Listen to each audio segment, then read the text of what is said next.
Hello and welcome to day 15 of our journey to read the Bible every day for 1 year in chronological order.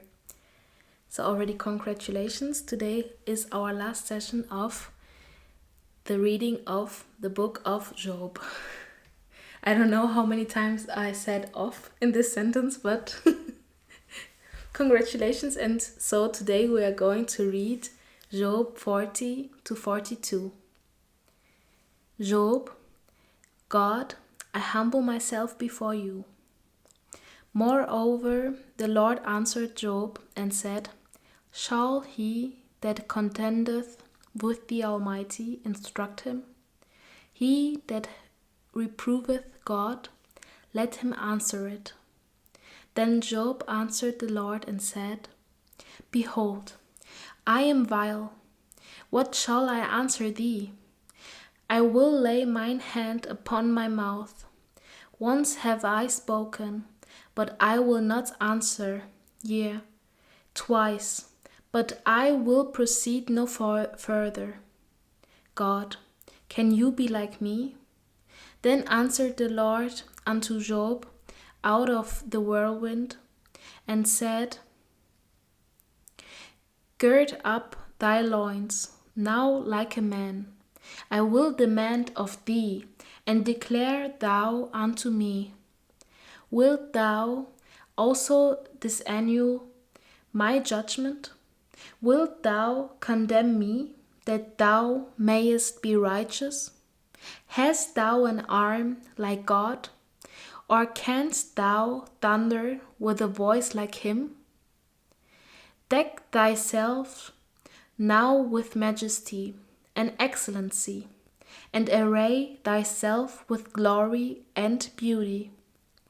Cast abroad the rage of thy wrath, and behold every one that is proud, and abase him. Look on every one that is proud, and bring him low, and tread down the wicked in their place. Hide them in the dust together, and bind their faces in secret. Then will I also confess unto thee that thine own right hand can save thee. Behold, now Behemoth, which I made with thee, he eateth grass as an ox. Lo, now his strength is in his loins, and his force is in the navel of his belly. He moveth his tail like a cedar. The sinews of his stones are wrapped together. His bones are as strong pieces of brass. His bones are like bars of iron. He is the chief of the ways of God. He that made him can make his sword to approach unto him. Surely the mountains bring him forth food, where all the beasts of the field play. He lieth under the shady trees, in the covert of the reed and fence. The shady trees cover him with their shadow. The willows of the brook compass him about. Behold, he drinketh up a river, and hasteth not. He trusteth that he can draw up Jordan into his mouth. He taketh it with his eyes, his nose pierceth through snares. Job 41. God, can you conquer Leviathan? Canst thou draw out Leviathan with an hook, or his tongue with a cord which thou lettest down? Canst thou put an hook into his nose, or bore his jaw through with a thorn? Will he make many supplications unto thee? Will he speak soft words unto thee? Will he make a covenant with thee? Wilt thou take him for a servant forever? Wilt thou play with him as with a bird? Or wilt thou bind him for thy maidens? Shall the companions make a banquet of him? Shall they part him among the margins? Canst thou fill his skin with barbed irons, or his head with fish spears? Lay thine hand upon him. Remember the battle, do no more. Behold, the hope of him is in vain. Shall not one be cast down, even at the sight of him? None is so fierce that dare stir him up. Who then is able to stand before me? Who hath prevented me that I should repay him? Whatsoever is under the whole heaven is mine. I will not conceal his parts, nor his power, nor his comely proportion. Who can discover the face of his garment? Or who can come to him with his double girdle? Who can open the doors of his face? His teeth are terrible round about. His scales are his pride, shut up together as with a close seal. One is so near to another that no air can come between them. They are joined one to another. They stick together, that they cannot be sundered. By his neesings a light doth shine, and his eyes are like the eyelids of the morning. Out of his mouth go burning lamps, and sparks of fire leap out.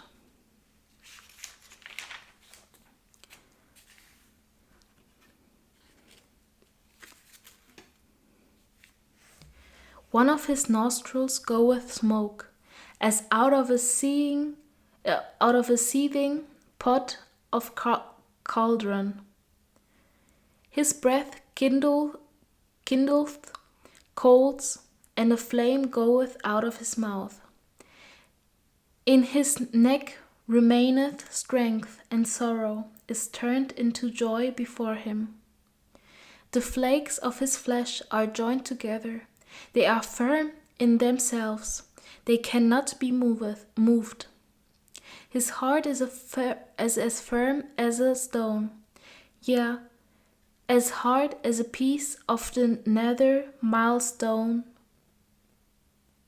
When he raiseth up himself, the mighty are afraid. By reason of breakings, they purify themselves.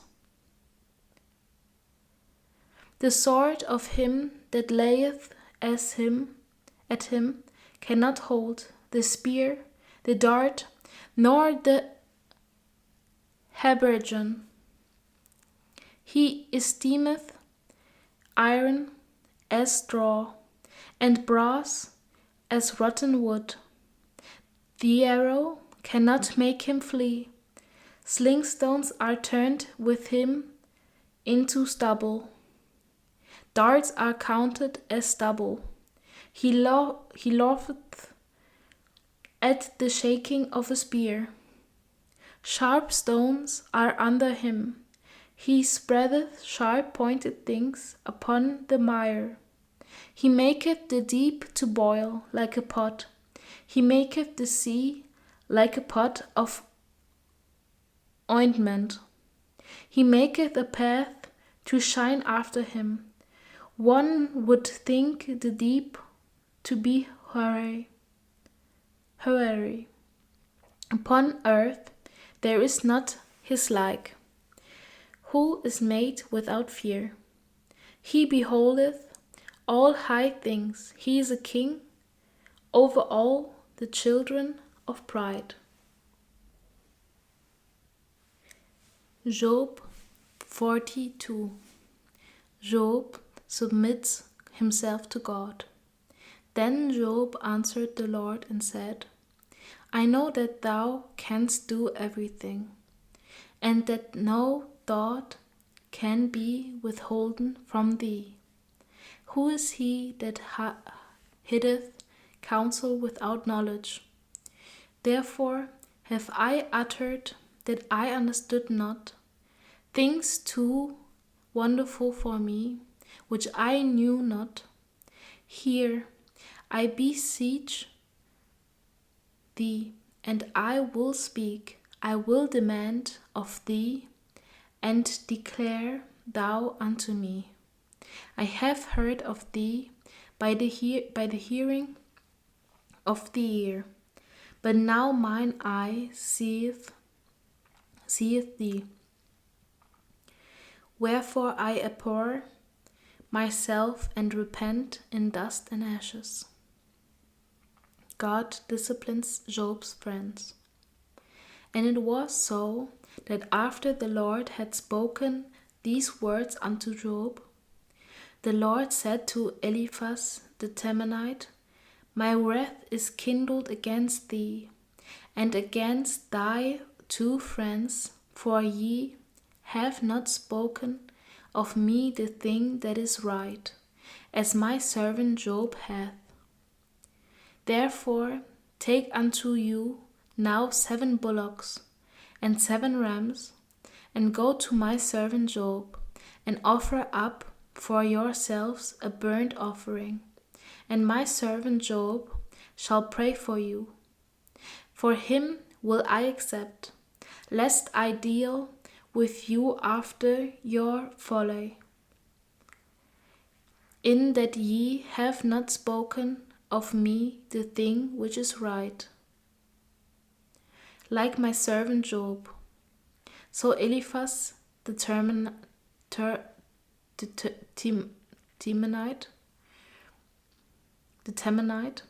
and Bildad the Shuhite, and Zophar the Naamathite went and did according as the Lord commanded them. The Lord also accepted Job. God restores and blesses Job, and the Lord turned the captivity of Job when he prayed for his friends. Also the Lord gave Job twice as much as he had before. Then came there unto him all his brethren, and all his sisters, and all they that had been of his acquaintance before, and did eat bread with him in his house, and they bemoaned him, and comforted him over all the evil that the Lord had brought upon him. Every man also gave him a piece of money, and every one an earring of gold. So the Lord blessed the latter end of Job more than his beginning. For he had 14,000 sheep, and 6,000 camels, and 1,000 yoke of oxen, and 1,000 she-asses. He had also 7 sons and 3 daughters, and he called the name of the first Jemimah, and the name of the second Keziah, and the name of the third Karen Hapuch. And in all the land were no women found so fair as the daughters of Job. And their father gave them inheritance among their brethren. After this lived Job 140 years, and saw his sons and his sons' sons, even 4 generations. So Job died being old and full of days. So this was the book of Job. Well, it was my first time reading it fully, so I didn't know at first what it was really about, and I didn't really know if God would eventually answer him or not. So it was a good thing that God answered, and that in the end everything, well, turned out fine. Everything went back to the way it was, but Job actually learned something from it, and his friends also. So that they could be wiser, that they could have more knowledge, and that they could continue with their lives, with their lives, in a way that is more fulfilling to them, but also to God. And I found it interesting that everything went back to normal, if we could say that, for Job, because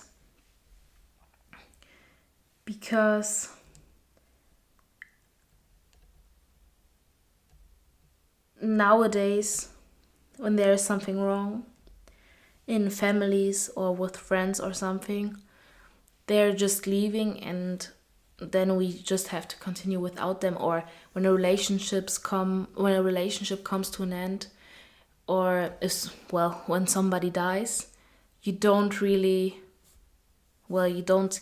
get them back. And I think it's sad, because we can see here that God can restore a life that we had before. But nowadays, when something is gone, and we can't really do anything about it.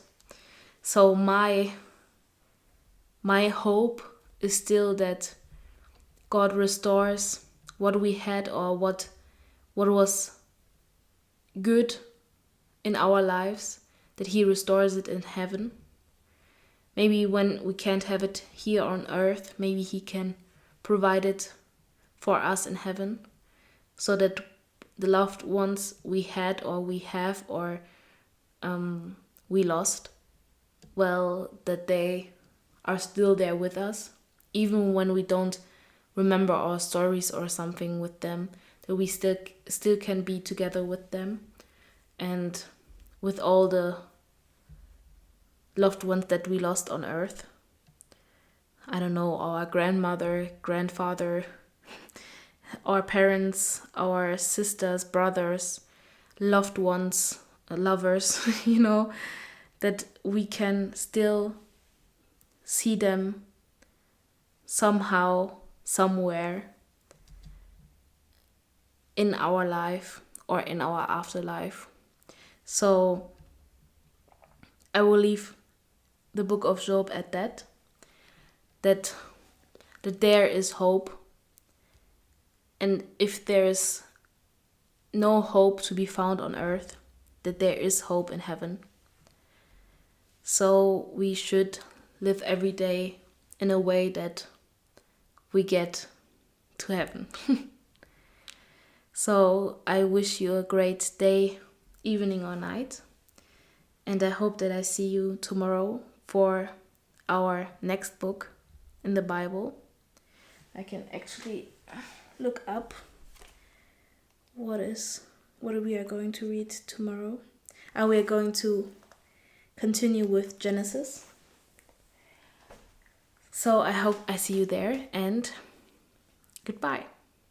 Or see you tomorrow. Bye.